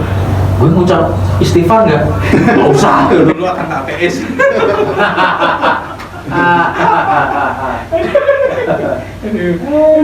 Oh berarti nanti ada juga nih gambar. Ada Pak, ada juga. Ada. Jadi Oh, yang film kali ini buat saya untuk milestone lah, momen bersejarah kita bareng bahwa Pekalongan bikin film layar lebar. Makanya nanti semua kru akan saya libatkan jadi pemain, termasuk saya. Oh, ada Jadi juga. supaya adil, jadi jangan bilang masa lu nggak main kalau mentang-mentang lu sutradara, enggak. Gue main, juga. Pak Taufik main, Pak Adi main, semua yang terlibat di sini harus muncul, biarpun itu 1 scene, 2 scene, Iya. biar muncul karena ini buat kenangan kita bersama gitu kan. Saya bilang, yang nggak mau muncul nggak usah naik ngaji. Mainnya pada muncul semua tuh nanti ya. Aduh. Oh adegannya Omar berarti di situ ya, di Curug itu ya. Enggak, adegan Rahun dia sebagai Pak RT gitu kan. Hasil malah. Ya, Pemilik kontrakan ya. oh pemilik kos. Aduh. Iya, Pemilik kos. Lebih tepatnya pemilik kos. Pemilik kos ya. Itu lebih baik. Sekaligus menjelaskan lagi ketua RT. Mau di kos. Apa? Mau di kos. Saya yang bayarin kos nanti. Iya. Tapi dari tadi ya sejak awal kita ngobrol, kita bisa nggak ini Om Teguh cerita tentang apa ya? Bocoran aja lah. Bukan spoiler sih ya, bocoran aja. Berarti film Mayat itu tentang apa gitu? Jadi sebenarnya film Hayat Hidup itu tentang masalah pengendalian hidup ya. Jadi lu nggak bakal bisa mengendalikan hidup karena secara alami hidup itu chaos gitu. Terus kemudian kita itu kan, jadi saya ingat kayak sajaknya Herlantar ya. Saya berkaca, wajah ini milik siapa gitu. Karena saya lihat di dunia ini kan orang itu merasa saling berbeda agama, berbeda suku, berbeda menjadi konflik segala macam. Padahal kita tuh sama gitu kan. Makanya tapi saya menggambarinya kayak misalnya ada siapa Tony Gerung ini lagi protes sama Rocky. Rocky Gerung Saudara saya tuh. Sama-sama menang. Rocky Gerung dia ya negara kita republik demokrasi gitu, tapi begitu ada kebebasan berpikir kenapa nggak boleh gitu kan, kenapa nggak boleh, terus kemudian isi segala macam gitu, karena presiden bukan raja, ini bukan negara kerajaan gitu kan. Jadi benar di satu sisi Rocky Gerung itu benar, karena kalau dia tidak defensif gitu akhirnya ya sampai kapan kita nanti punya kebebasan berpikir, karena Inggris melalui perang dan kebebasan berpikir itu ditindas, Inggris akhirnya jadi maju gitu ya, karena cara berpikirnya. Jadi saya lihat kan orang luar itu value of thinkingnya itu meningkat ya, berkembang meningkat gitu. Nah kalau kita itu lambat gitu. Nah tapi saya ingin menyampaikan di film ini bahwa kita itu sama, lu di atas, lu di bawah. Kita punya Indonesia tuh ya emasnya, ya minyaknya, saya juga merasa memiliki gitu, itu punya saya juga gitu. Cuma lu sebagai pemerintah kan lu yang ngurusin gitu, yang kita percaya untuk ngurusin gitu kan. Jadi haknya juga saya punya hak gitu. Tapi karena kita demokrasi ya udahlah, lu yang ngurusin gitu kan. Presiden, menteri segala macam yang ngurusin gitu kan. Tapi kepemilikan punya kita dong. Kita berhak mendapatkan fasilitas bisa berkembang. Jadi seperti itu. Kenapa kalau kita tidak mempunyai kebebasan berpikir gitu? Ya. Selagi dikesannya dimanapun kita dikebiri masalah kebebasan berpikir, makanya kayak mayat hidup. Iya. Makanya kayak mayat hidup. Tapi saya tidak mau mengkaitkan Rocky Gerung atau apa di film pertama saya, gitu kan? Karena saya ingin play safe dulu di film ini. Iya dong. Cuma film ini adalah menggambarkan ya kalau kita nggak punya kebebasan berpikir atau segala macam, ya kita semua kayak main hidup, intinya seperti itu. pada akhirnya seperti itu. Jadi ada orang yang selalu disalahkan, beli telur pecah disalahkan, ini kebetulan dia bikin kucing yang nanti disalahkan, sering ditonjol di apa semacam, akhirnya dia jadi psikopat, jadi pembunuh gitu. Dititipkan ke psikopatnya ini lari dan ngebunuh. Tapi film akan bergulir dari akhir dulu, akhir, tengah, baru awal. Nah ini yang akan menariknya di Mayat Hidup. Kenapa sih ini jadi pembunuh? Kenapa ini bisa jadi psycho? Selanjutnya ternyata nanti begitu sudah ada rolling title terakhir itu, ternyata dia dari kecilnya selalu disalah-salahin, tidak ada persamaan dengan saudara ayah yang lain segala macam, sehingga inilah kita kalau kita saling menyalahkan dan merasa benar sendiri. Jadi, makanya kalau di falsafah Jawa aja rumangsa pinter tapi pinter rumangsa. Jadi ini nilai-nilai yang ingin saya kemas di sini, tapi dengan sangat berhati-hati ya, karena saya tidak mau terlalu frontal dulu, karena saya ingin play safe. Film kita orang menikmati ini adalah hiburan, jeng bunuh, menakutkan, ada penampakan gitu. Tapi sebenarnya kalau orang yang peka nalurinya akan merasa ini ngomongin bahwa lu sama gue itu sama-sama hidup, jangan lu menganggap gue mayat hidup gitu, atau gue menganggap lu mayat hidup gitu. Yang bisa kita ambil dari film Mayat Hidup ya. Karena hasil aja lagi. Bagi ini penasaran. Itu durasi berapa jam sih Om? Rencana 85 menit. Harus ditonton. Pengen nonton banget ya gitu. Iya. Harus ditonton sampai habis itu. Soalnya kalau nggak habis nggak ketahuan ceritanya. Iya ya. Iya. Malah nggak ketangkap pesannya mungkin ya. Kalau nggak sampai rampung ini filmnya ya. Tadi kan mau ngontrak rumah kan? Kalau bisa jangan. Kenapa tuh? Bahaya di situ. Ada mayat hidupnya. Oh. Juga jadi deh. Pas aja mendingan ya. Jangan kontrak sama Mas Arfi. Oh, jangan sama saya. Karena dia ngontrak-kontrakin ada mayat hidupnya. Oh gitu. Banyak menambahkan di situ. Oh iya, I see. Tapi Pak Nabil sempat nanya, naskahnya kan belum selesai gitu. Saya memang sengaja hold gitu. Ini nanti saya mati nggak? Nggak. Lu maunya mati apa hidup? Jadi ada tahap nawar nih. Ada transaksinya nih. Wah, asik juga. Ini menarik. Apa sih? Jam nonton. Ada Mayat Hidup ya. Itu sebenarnya kode. Kode keras. Kode keras. Kode keras. Ada genre horor nih ya.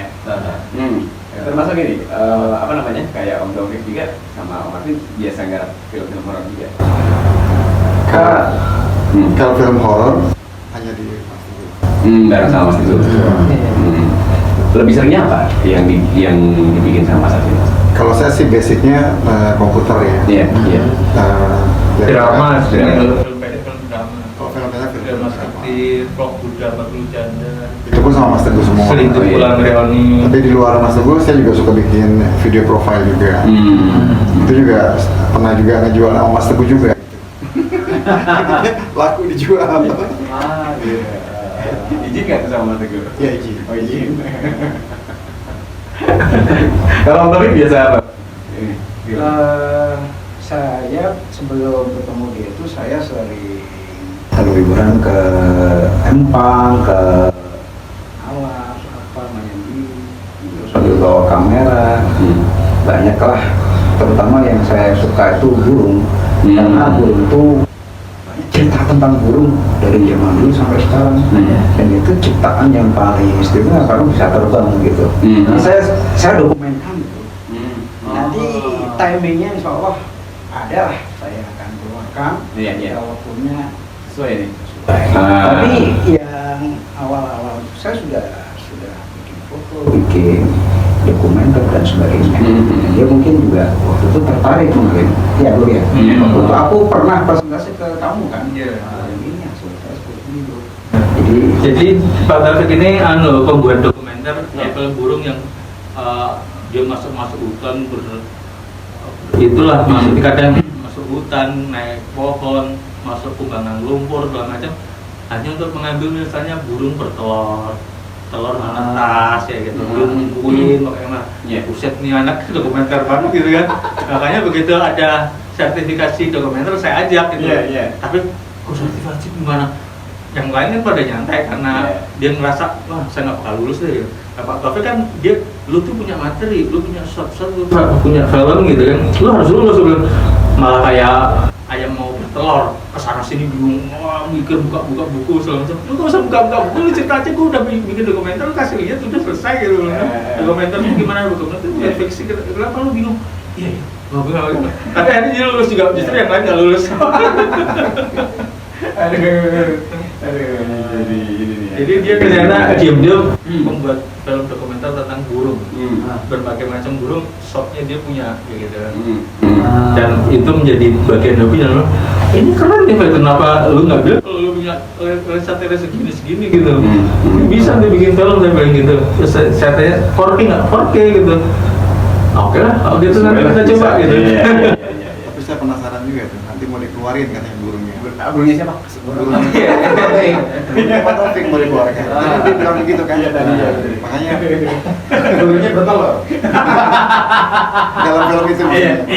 Kan bukan itu saja. Jadi Pak Taufik ini selain dia suka nyeting burung itu, dia juga piara burung gitu. Jadi kalau mau syuting mesti gue bisa ngasih makan burung dulu nggak? Oh berarti di rumahnya banyak burung-burung kayak gitu. Burung saya ada 12 mas, si Jo sama Murai, jadi saya juga dicomania gitu. Tapi kemarin saya dengar burung Pak Taufik ada yang mati. Ya betul, karena memang satu kelalaian juga waktu itu kan saya kasih impor gitu. Ya cuman ya itulah, kalau kita pelihara yang nyawa ya resikonya kadang ada. Iya sih ya. Tapi sebenarnya gini mas, saya tuh juga pernah ketika saya lulus dulu ya rahasianya, saya ini satu minggu. Saya pernah 5 tahun mengumpulkan scene dari mulai burung itu ketemu, kemudian sampai meeting, kemudian sampai dia nyusup keluar lagi burung-burung kecil itu. Saya kumpulkan 5 tahun. Itu yang bikin saya lulus sebetulnya. Oh itu yang ditunjukkan ya? Iya, karena mereka demen banget sampai 5 tahun ngumpulin gitu. Ya nanti Pak suatu saat akan keluarkan itu. Iya. Lulus saya lulus.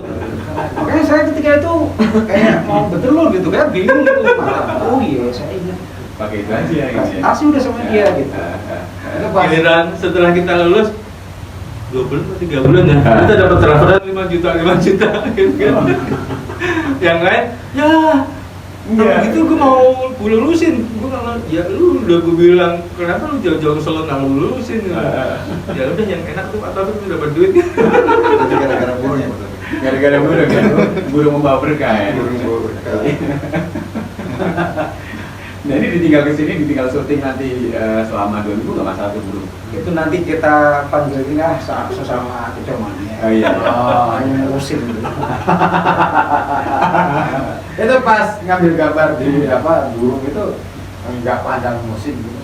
Ya, jadi kita ada ini pengalaman itu kita tabung semua. Jadi termasuk saya mau burung sebelum dia bangun kita sudah standby di situ.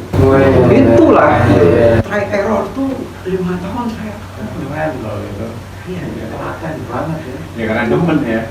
Satu itu yang kedua memang ya waktu itu kita ketemu mentor Mas Rizal Marwan ya, Mas Caca, Om Caca itu ya dari Solo. Ini mungkin juga dia sering pengalaman sebetulnya, tapi waktu itu saya masih di Bali gitu. Ternyata dia suka ke petung krion juga. Di sana hutan purba itu masih ada spesies yang benar-benar belum kesentuh. Itu ada sebetulnya. Makanya itu sebenarnya banyak dikunjungi, tapi orang nggak ngerti gitu. Bahkan pernah ada peneliti dari Belanda, profesor tentang ornitologi datang ke kita itu. Itulah yang saya sambut Mas Teguh untuk mengeksplor itu. Saya setuju banget nih apalagi lebih bilang kita sama-sama satu chemistry, sama-sama hobi, sama-sama untuk menggarap seperti ini gitu. Oke ya, Makin semangat akhirnya ya. Iya. Banyak duitnya juga sebenarnya. Duitnya juga. Nah ini dia ya. Ya kadang-kadang ya benar sih tadi pertanyaan awal itu tadi bahwa cara kita meyakinkan klien. Memang ada orang pekalongan yang minat untuk mendanai itu.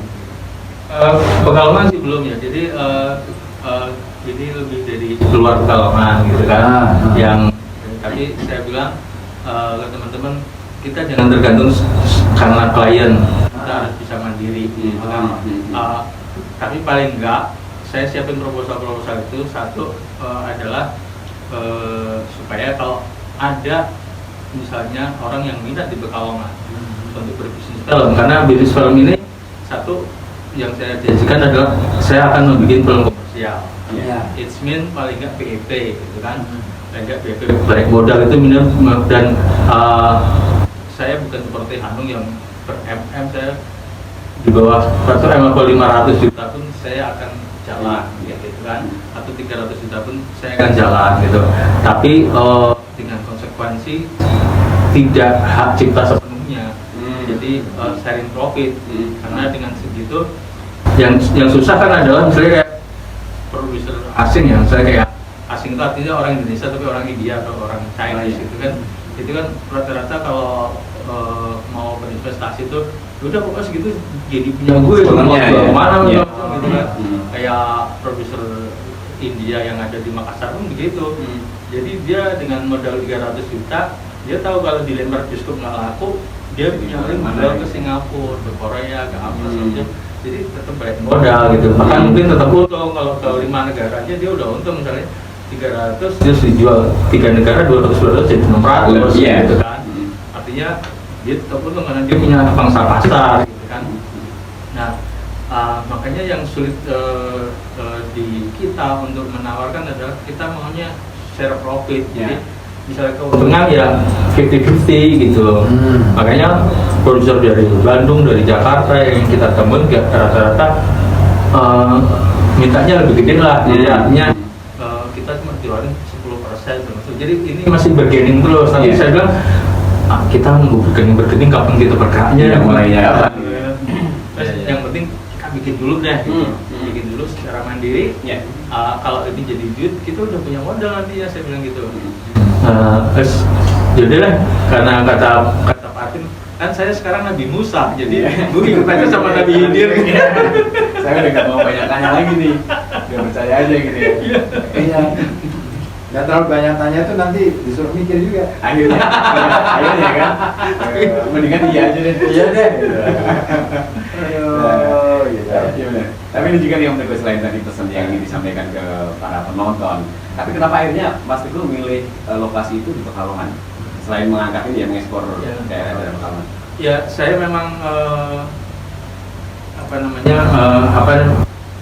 keinginan banget kita menghidupkan perfilman daerah, intinya gitu. Karena wajah perfilman kita dikit-dikit wajah Jakarta, wajah Bandung, gitu kan, Jogja gitu kan. Dengan adanya Anu juga sekarang wajah Jogja ada wajah film kita ada Jogja, ada Bandung, ada Jakarta, metropolitan gitu.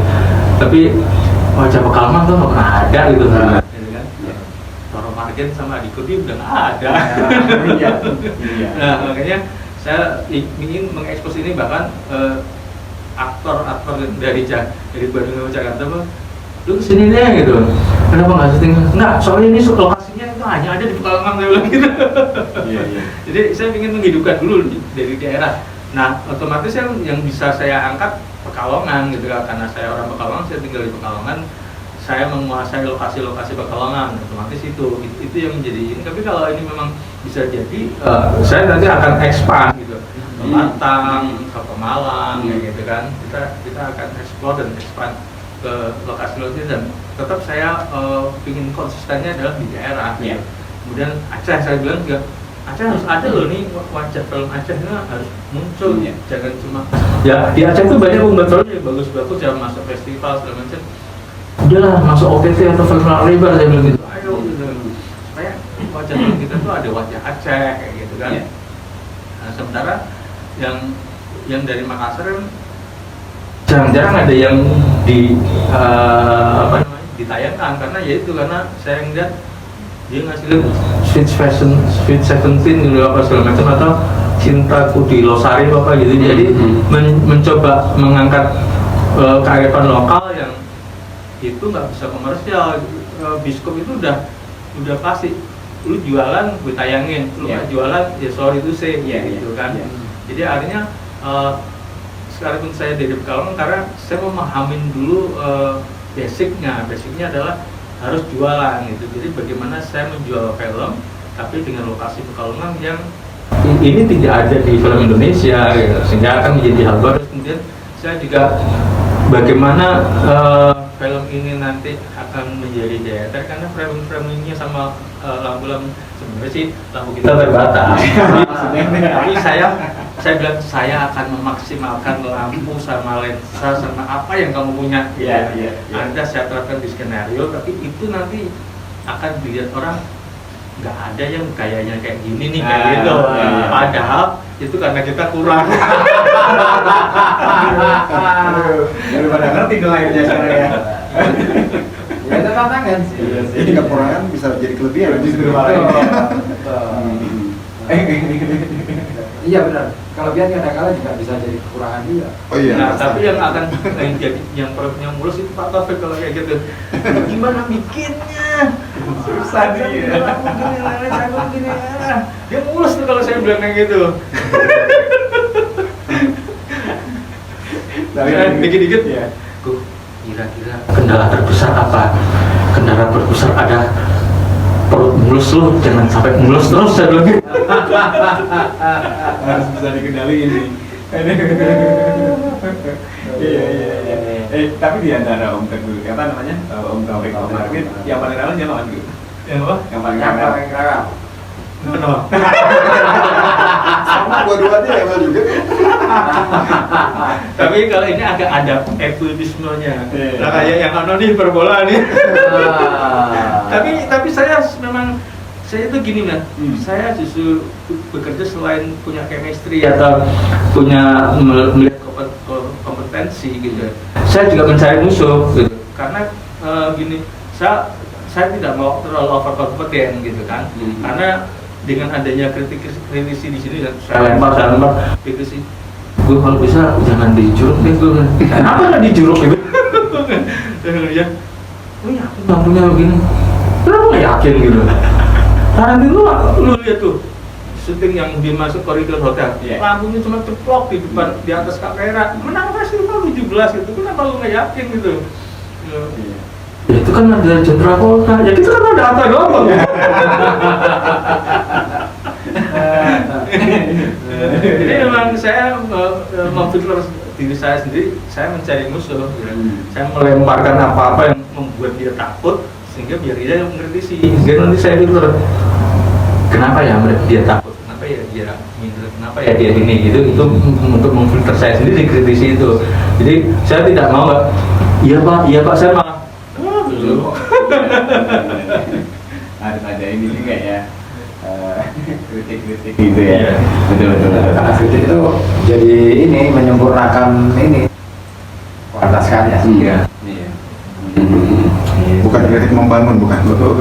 Kalau untuk yang membangun itu kan gue juga punya. Iya. Oh betul. Bukan kritik. Tasmen ya. Iya. Baru Nggak ada. Nggak ada. Tukang yang membangun. Oh, kan. Oke, terakhir nih sama Om Taufik sama Om Marvin ya. Selain dari cita-cita dari film hidup ini naik gaji, apa yang ingin kalian capai? Om Taufik dulu deh dari film ini. Ya. Jadi satu, kita memperkaya terus mencari ilmu. Akhirnya kita kerja prof gitu ya. Profesional kemudian menjadi contoh anak-anak kita kelak gitu. Itu aja sebenarnya.